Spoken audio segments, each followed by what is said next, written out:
warahmatullahi wabarakatuh. Perkenalkan, nama saya Riza Ramniati, NIM T2019-7114. Nama saya Rini Stifadah, NIM T2019-7087. Nama saya Nur Fadilah, NIM T2019-7102. Kami dari kelompok 7 kelas Matematika 3.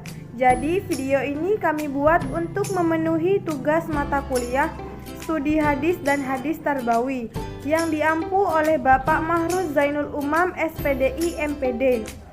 Pada video ini kami akan membahas tentang pembagian hadis dari segi kuantitasnya. Kami akan membahas 3 hadis. Yang pertama, hadis mutawatir, yang kedua hadis ahad, dan yang ketiga hadis masyhur. Untuk yang pertama, hadis mutawatir.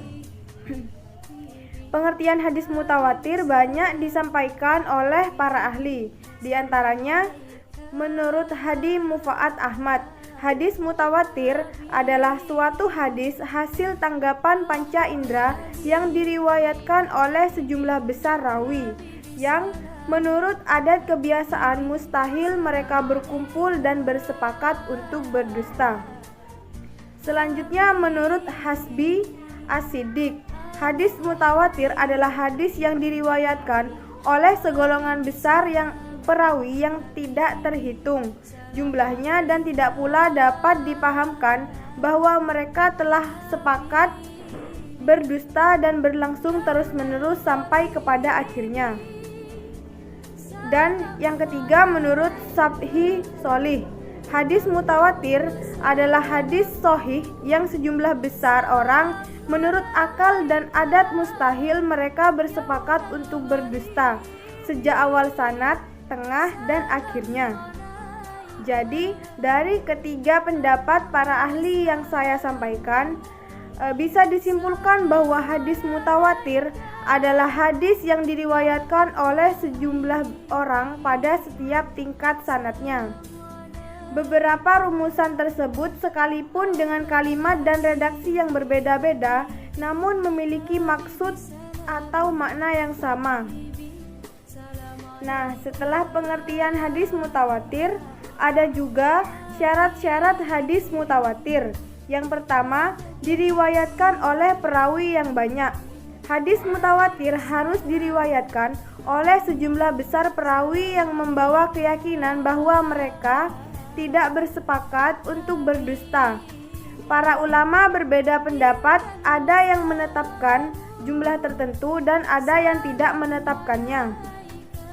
Adapun ulama yang menetapkan jumlah tertentu masih berselisih mengenai jumlahnya.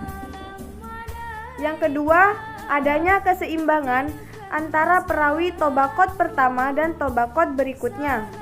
Jika hadis diriwayatkan oleh 20 orang sahabat, kemudian diterima oleh 10 tabi'in, tidak dapat digolongkan sebagai hadis mutawatir, sebab jumlah perawinya tidak seimbang antara tobaqot pertama dan tobaqot berikutnya. Nah, syarat yang ketiga adalah berdasarkan penglihatan langsung atau indrawi atau empiris. Berita yang disampaikan oleh perawi harus berdasarkan tanggapan panca indera. Artinya, berita yang disampaikan harus merupakan hasil pendengaran dan penglihatannya sendiri. Jadi, hadis itu diperoleh dari Nabi atas dasar panca indera, yang yakin maksudnya bahwa perawi dalam memperoleh hadis Nabi haruslah benar-benar dari hasil pendengaran atau penglihatannya.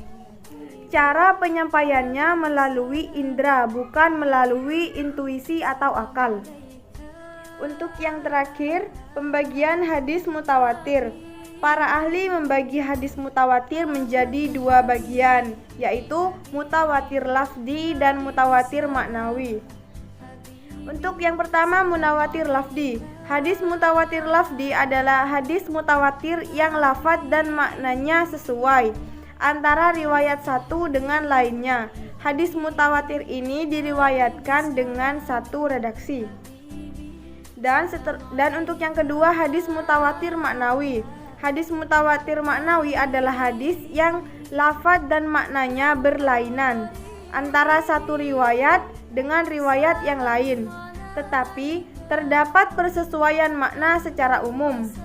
Dengan kata lain, hadis mutawatir maknawi adalah hadis yang meriwayatkan berbagai peristiwa dengan berbagai ragam ungkapan, namun intinya atau maknanya sama. Hadis semacam ini jumlahnya relatif banyak dan semua sepakat tentang kemutawatirannya. Untuk selanjutnya, hadis ahad dan hadis mansyur akan disampaikan oleh kedua teman saya. Baiklah, di sini saya akan menjelaskan tentang hadis ahad.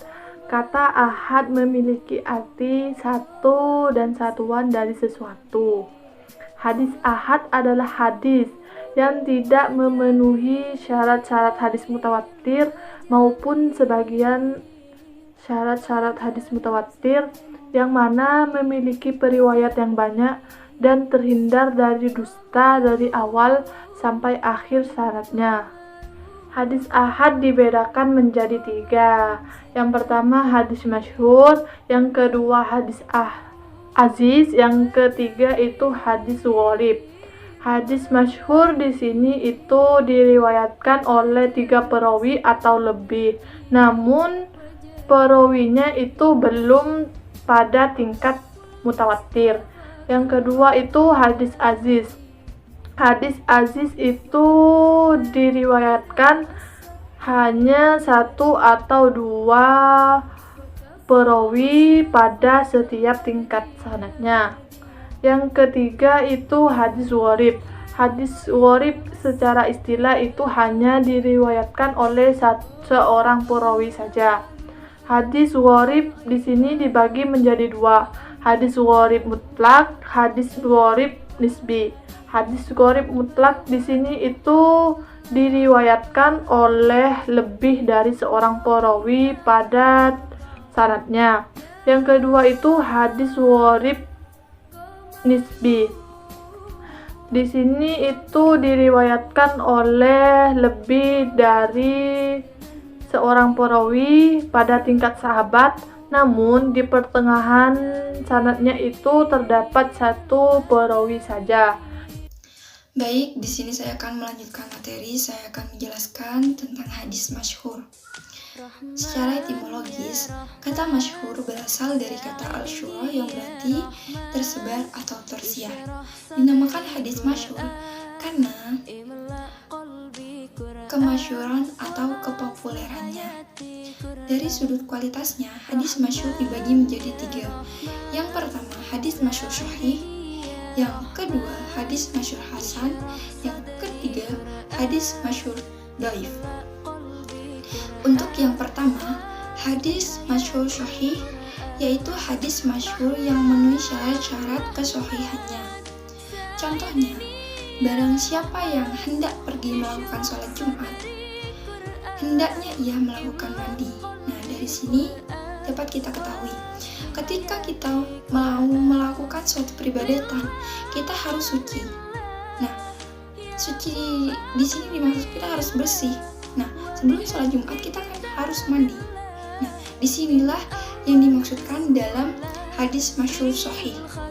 Untuk yang kedua, hadis masyhur hasan. Hadis masyhur hasan yaitu hadis masyhur yang kualitas perawinya di bawah kualitas perawi hadis masyhur sahih. Contohnya, menuntut ilmu wajib bagi setiap muslim. Maksudnya, menuntut ilmu wajib bagi setiap muslim. Padahal banyak juga orang yang non muslim menuntut ilmu. Nah, di sini juga kurang. Kualitas perawinya kan kurang. Nah, di sini yang dimaksudkan dalam hadis masyhur hasan.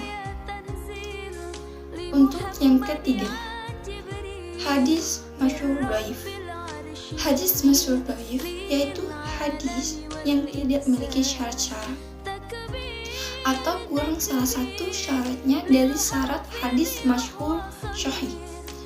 Contohnya, siapa yang mengetahui dirinya, maka ia akan mengetahui Tuhannya. Dari sini, ketika kita mengetahui diri kita, kita dapat mengetahui manfaat kita. Nah, kita akan merasa dekat gitu dengan Tuhan. Kita akan tahu, akan merasakan keberadaan Tuhan itu dekat dengan kita. Nah, di sini yang dimaksudkan dalam hadis masyhur dhaif. Selanjutnya macam-macam hadis masyhur. Yang pertama masyhur pada kalangan muhaddisin, maksudnya tersebar di kalangan ilmu atau orang umum. Yang kedua masyhur di kalangan ahli tertentu, misalnya seperti hanya tersebar di kalangan ahli hadis saja, seperti itu, di kalangan ahli fikih saja, atau ahli tasawuf saja, seperti itu. Yang ketiga masyhur di kalangan orang awam. Nah, di kalangan orang awam ini, orang awam mempercayai bahwa apa yang mereka yakini itu berasal dari Nabi. Nah, itu tadi video penjelasan dari kelompok kami. Kurang lebihnya kami mohon maaf, dan atas perhatiannya kami ucapkan terima kasih. Untuk teman-teman jangan lupa like, komen, dan subscribe-nya. Semoga bermanfaat. Wassalamualaikum warahmatullahi wabarakatuh.